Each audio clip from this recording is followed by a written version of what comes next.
us from Slippery Rock University, and he will be presenting his paper, Ethical Dimensions of Neurotechnology, Exploring Neuroethical Facets of Cognitive Enhancements. So let's thank Kevin.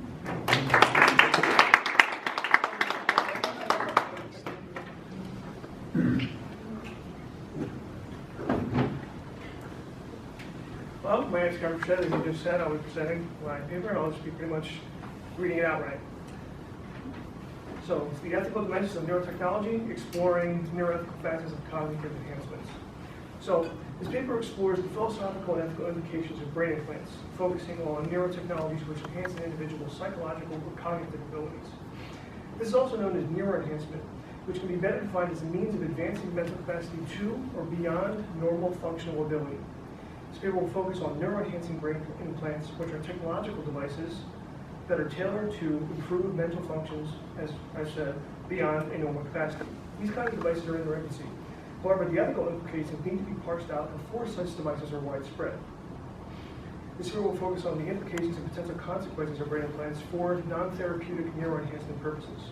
It looks first at a need for a reevaluation of ethical standards and moral expectations for individuals with neuroenhancements.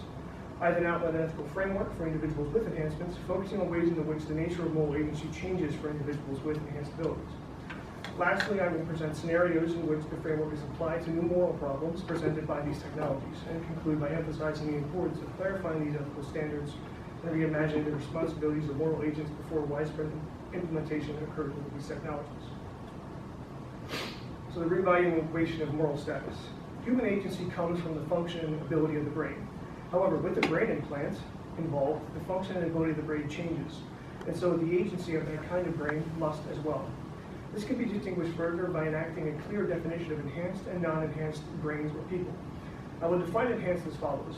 Humans with neural implants have significantly increased their mental capacity and intellectual ability, as well as gives the individual control over mental processes that are otherwise mostly uncontrollable by biological means. I will define non-enhanced as humans who would be of the same biology as humans with neural implants, but subject to the natural selection process and random gene pool being the arbitrators of their cognitive ability and capacity with no way to artificially control said faculties. Thus, definitions show there is an established difference between people and brains that are or are not enhanced, as mental capacity, ability, and control are arbitrated under different paradigms. Therefore, the agency of such enhanced individuals is under a new guise such that the ethical issues that come about through them as a moral agent interacting with themselves, the technology itself, and society are all surrounded under a new kind of moral agency. Ethical framework. So the framework here is for an individual who acquires a brain implant that constitutes neuroenhancement. With an established new kind of agency that comes along with being an enhanced individual, new challenges are bound to emerge, and a framework such as this is designed to provide navigation towards this technology in an ethical way. So the goal of the framework is to do in all situations as an individual the highest moral good that can be done while maintaining the highest amount of moral fairness to enhanced and or non-enhanced individuals. I'll be text them off as A, B, C, and D. So, A, an individual should first consider the reason for which there is a desire for enhancement of oneself, and if that desire can be justified in and of itself. If there is justification in and of itself, does that justification actually stand beyond self-interest and provide a moral good to others? If the desire to enhance generally is justified, the particular enhancement one would gain is to be evaluated in a similar vein. The particular enhancement one chooses should be in regards to the moral good that lends to specific benefits of others, or of an institution that produces a moral good for others. If these are both met, they have obligations that come out of them, as having a brain implant creates ability and capacity beyond normal means and requires a full recognition that accountability for actions with the implant are solely on the onus of the individual with the implant. Use of such technology in the most ethical way to oneself and others is action done by the agent with the implant. Thus, they alone are solely accountable for how they act with the implant in all given situations, whether it's general or towards their moral goal. If this is met, the accountability is to be tailored to social situations involving non-enhanced individuals. The enhanced individual must recognize that the non-enhanced public become of a particular group in which advancement does not fall upon them. And as an individual in the group of advancement, this discrepancy is apparent in the interactions with non-enhanced persons. In the individual with the implant, is in the responsible part of this to ensure moral fairness and cannot act upon another with any malice, inaction, or intent when using one's implant, and particularly in a way that would situate a non-enhanced individual's agency to be of a class lower than theirs. This is the expectation of the public, and one must abide by this to fulfill out acting in the highest amount of moral good and fairness in social situations involving non-enhanced individuals. That if all the following are met, the broader context of an individual in a governed state must be considered. Having and using such a technology also requires that one's behavior fall under no conflicts with any legal standards. As the spirit of legal outlines are an attempt to have the highest amount of moral good and fairness for enhanced and non-enhanced individuals, which is also a similar goal to this framework. Thus, since the individuals in the context are divided into classes of people, as non-enhanced and enhanced, the possibility of unjust laws put into place are a possibility, and abiding by them may conflict with the goal and justifications that one puts into place. To illustrate this, perhaps a law is passed that mandates individuals with brain implants to disclose if they are enhanced and what their particular enhancement is on official documentation, which does open up the possibility of social ostracization, which would disallow that individual to actually enact a moral good for others because that social paradigm would be shifted. Thus, one must be aware of these kinds of laws that are possible due to classification differences and actually abide by things that don't conflict with the desired moral outcome and confer to doing the most moral action. Now I'll propose a couple of scenarios. These scenarios are to provide different situations where an individual with a brain implant is interacting with a new conflict that comes about due to the brain implant's function and shows a lack of how a guiding framework and the potential for significant harm is probable. The first case deals with the brain implant that allows the user to have full and complete control over one's emotional state, and the other case deals with an implant that grants an artificial form of eidetic memory or photographic memory. So, case one is Richard's case. Richard recently acquired a neurotechnology that allows him to regulate his emotion, choosing what to feel and how much to feel it. Richard, experiencing the death of his father, felt grief, loss, pain, and sadness. After the initial shock passes, Richard remembers his ability and decides to regulate the negative emotions he was feeling by eliminating them entirely and instead replacing them with positive emotions such as happiness, joy, and gratitude. The loss of his father is always still in his mind, but the brain implant becomes the mechanism he uses to cope with the loss by internally changing his emotional response to it.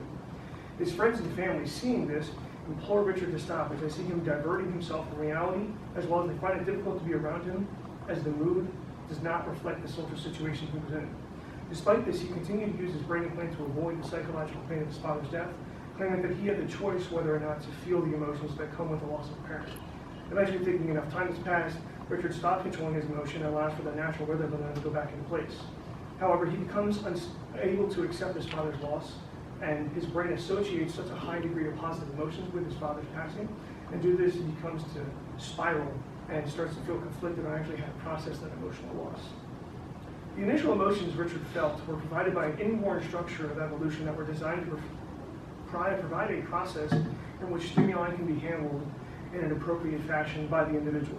Situations like this show how a person who has an implant will need to make choices that are best for them that are not tied to the emotions of the present event, as that is the most ethical way one can act towards oneself in such a scenario. Thus, implementing a framework such as the one I proposed can combat this, as the misuse of one implants as seen can negatively impact not only the individual but also the others around them. With no outline of behavior in this new junction, the lack of self-regulation over the situation causes harm to the individual with an implant, but also to those around them in the social context. An overarching ethical blueprint would allow, at the very least, path towards optimal outcomes and avoidance of harm when interacting with oneself and the individuals around them in these happenstance situations. The other case is Anthony's case. Anthony is looking to try out for a minor league basketball team and going through a several-week process of daily trials in order to make it. In this environment, it is competitive, and people are always looking for a way to get a leg up and distinguish themselves from other players. Anthony has this desire as well, which is why he got a neurotechnology implanted into him, which would allow him to have perfect storage, recall, and editing of memory several months earlier. He, hoping this new capacity would open up to advantages that other players did not have, such as being able to know all the most effective plays and techniques of the game on command, as well as remember his teammates and opponents' tendencies, strengths, and weaknesses. In this competitive environment of this sport, there's often a lot of hard contact, which previously never bothered him. However, with his implant, he finds himself unable to forget or let go of any of the hard contact because of his new perfect memory storage and recall. It caused him to have the memory of the contact always be as it just happened, which caused him to take all the contact personally, which in turn now is a strong emotional response onto a natural part of the game. Whenever he sees a player who dealt out the contact, the full memory of it as if it just happened coalesces. Despite having the ability to edit these memories away as the brain naturally does, he was seeing them as personal attacks, so the brain did not filter them out, and Anthony does not choose to edit them either. During the tryouts, remembering all this contact and feeling personally attacked by it, Anthony goes out of his way to be flagrant against other players in the tryouts who had caused him the hard contact.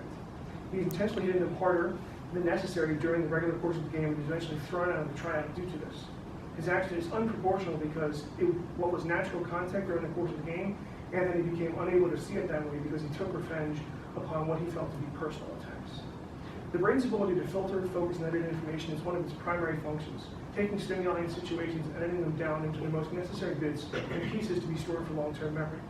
In this case, what we see is the potential for when this does not happen, and the misinterpretation of all sensory data coming in can do. The brain is evolved to have the ability to filter things out as well as understand situations and let things in the moment live only in short-term memory, which only lasts around 15 to 30 seconds.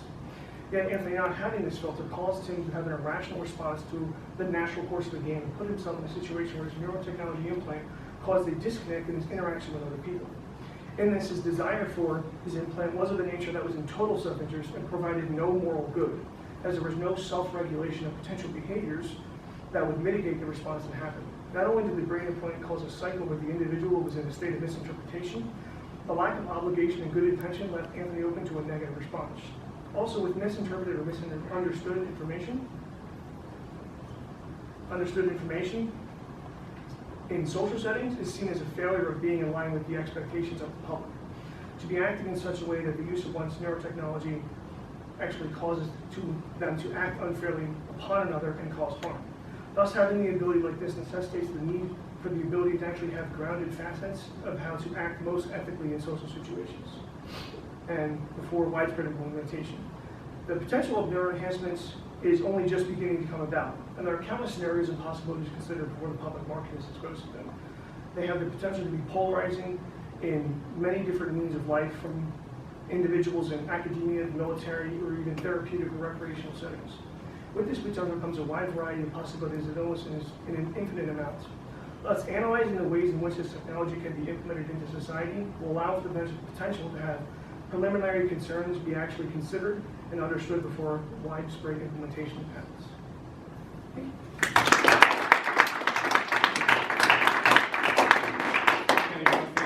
Sure, have your 5 minutes of questions. Do you want to field your own questions, or should I field them? Okay. Some students have any questions? All right. David? I was fascinated by it. Thank you very much. I also think what your attempt is crucial, and wish everybody who recites neurotechnology would ask the ethical question. That's just me. My question is, have you foreseen or have those who are creating this technology foreseen any serious downsides, not just in what you talked about, but physical or other downsides to this technology? I mean, obviously they're after enhancement, as you say. Yeah, as far as I know, there haven't been too many as far as physical downsides go. I know there can be some unintended consequences when it comes to certain human trials, but since there's still in some preliminary testing and it's only really used for therapeutic needs, and it isn't really at the enhancement portion where it's like this really big thing, there hasn't been too many testing at that. The downsides in the tests, I guess that's what I was asking, that you just mentioned. Yeah, at least from what I saw from things I read, the downsides just seem to be they're trying to use it for a particular therapeutic purpose, and it doesn't always really pan out. There isn't maybe say physical downsides to that. It's more just it's not going the way they'd like. I guess that was exactly what I was concerned with. So you, if I recall correctly, the premise of your beginning of your paper was this would be non-therapeutic enhancement. So this would just be for whoever could afford it or whatever. So any ethical framework, right, assumes cooperation by humans. Yes. Right? Yes, I'm kind How's of that working out for us? Yeah, that's kind of one of the big presuppositions I have, is that an individual who gets this will be thinking, what's the actual best way that I can use this? Which I know isn't maybe the most probable thing, because I know some people who get it will be, acting in self-interest, is kind of something I point out, where that's one of the first things that people should consider is, can I use this that doesn't actually just gain for me? I can actually provide some kind of Can social you use this role. to provide a cure for cancer? Yeah, Can exactly. I solve world hunger? Can Yeah, I'd like people to think that way. Yeah. Maybe that won't actually be how Well, it is, from but. a philosophical perspective, that's where we are. I just, the Marvel universe would tell you that, Yes. if this becomes available, we're all in a lot of trouble. But I like your example for exactly that Yeah. reason. Just to show on a mundane, everyday level how such a technology can go wrong. Yeah. Even for the people who need their bettering themselves. Has there been any research done for how this might affect, say, individuals with disabilities or neurodivergent individuals, like people with autism? Like, I have heard it said that it's not like it's Autism Awareness Month, and I've heard it said that there's not a piece missing. It's like they're running on a different OS. So, like, I'd be really interested to see, how an implant would affect people running on